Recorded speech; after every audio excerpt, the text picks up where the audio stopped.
Hi, everyone. I'm Mia Henry, and I'm joined here by my colleague Morgan Madavi, and we're going to show you our course, Justice at Work. Justice at Work came out of a training that I've done for over a decade in person, and we've now moved it to an online platform, which I really love because it allows people to digest and process the material on their own at their own pace before coming together to talk about it with others. So we're going to start now first by just showing you the platform, and then we'll talk about the content a bit. Great. So the course, like I said before, is self-paced. It's mostly video. We do have a few text lessons. We'll show you one now on intersectionality. The text lessons are good if people want to move quicker or slower through the course. They don't want to be tied to the timing of a video. And we usually do text lessons around particular topics that people might have different familiarity with. So again, this is an example of one on intersectionality. It gives a definition and some history and some additional resources that people can go into as deep as they like. We also have discussion forums. You can't hear this now because Morgan is on mute, but it's a voiceover of my voice reading this very question, and then people are able to use the discussion forum to respond to that question.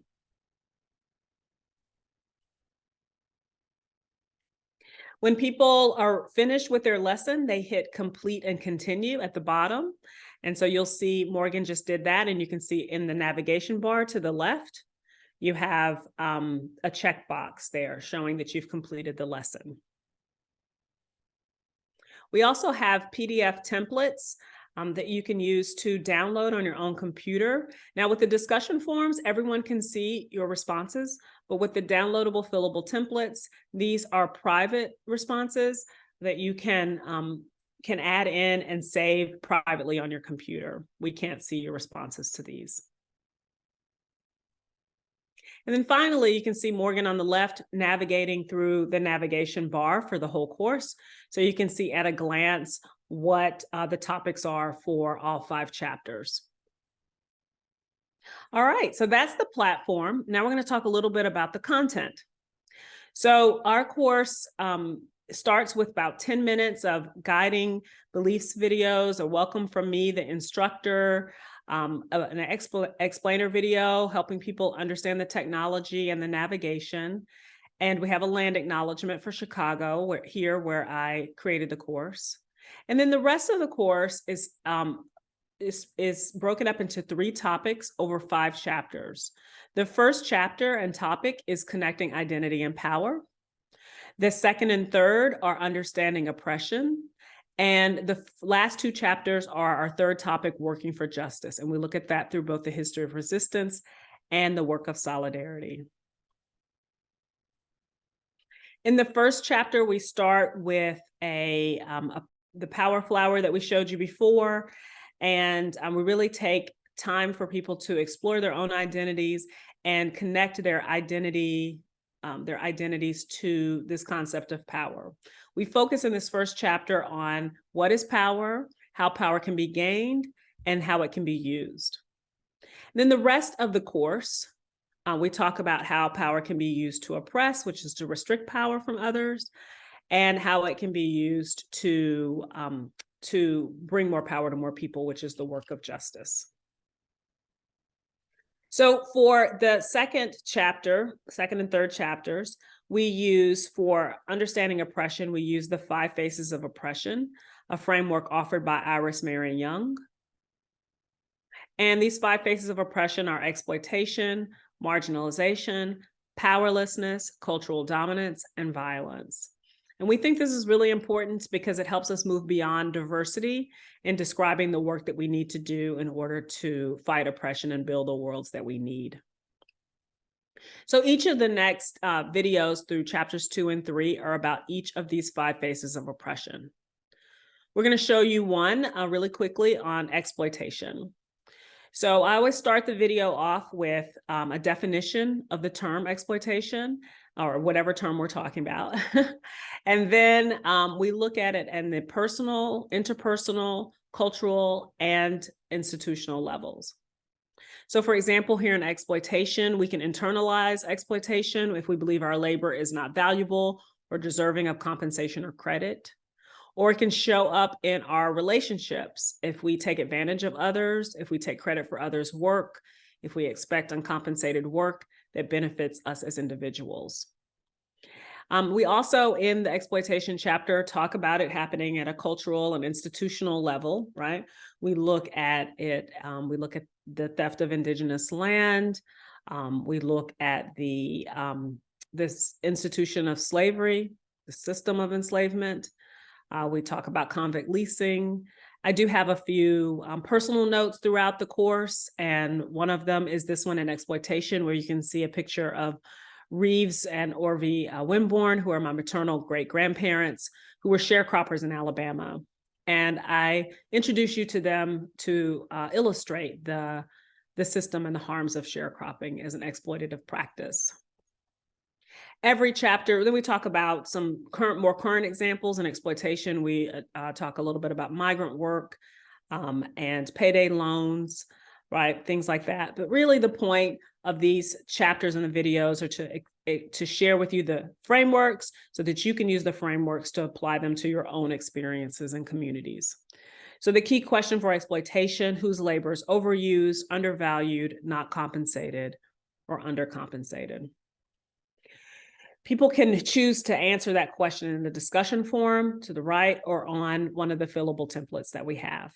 You can see below the video, because it's only 8 minutes, we have a lot of sources and resources if you want to dig in deeper into some of the terms that I've introduced while walking through the concept. Why don't we show that quick quiz real quick? I forgot to mention earlier that some of the chapters end with a quick quiz. And this is you can take the quiz as many times as you want until you get 100%. But we just wanted to make sure that we have an opportunity to review some of the concepts and help solidify the learning. So that's chapters 2 and 3, understanding oppression. Chapters 4 and 5 are the working for justice chapters. Chapter 4 is one of my favorite chapters. It is on resistance and history of resistance, which I think has been often left out of many of our trainings and the work we do for diversity and equity and justice. So we use here the framework that I have that's inspired by the National Civil Rights Museum in Memphis at the Lorraine Motel. And there's an exhibit there that talks about how enslaved people resisted. And I love this framework to talk about all the ways that people have resisted over time and continue to today. These 6 ways are escape, revolt, petition and protest, achievement and success, community building, and defiance. So the next 6 videos and lessons in the resistance chapter are all about those 6 ways we resist. And then finally, we end with solidarity.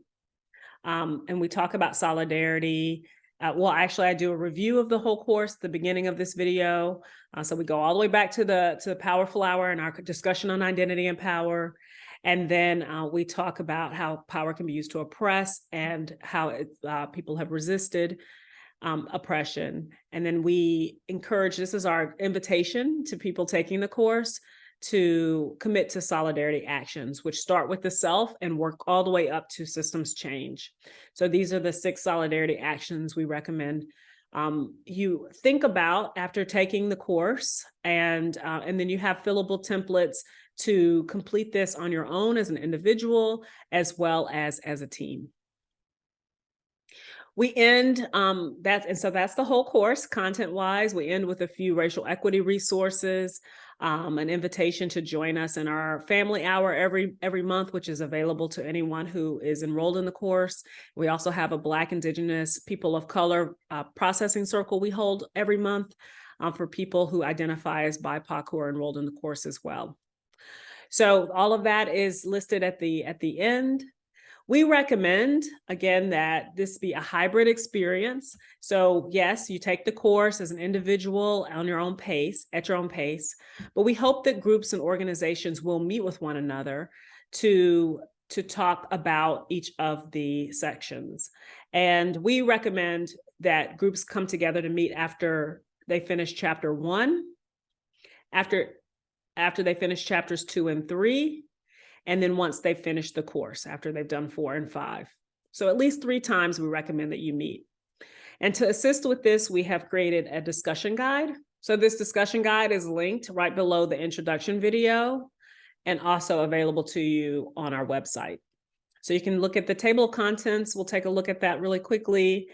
Just to show you, we have some facilitation tips and a sample agenda that we've included for the times that you'll get together and talk about the course.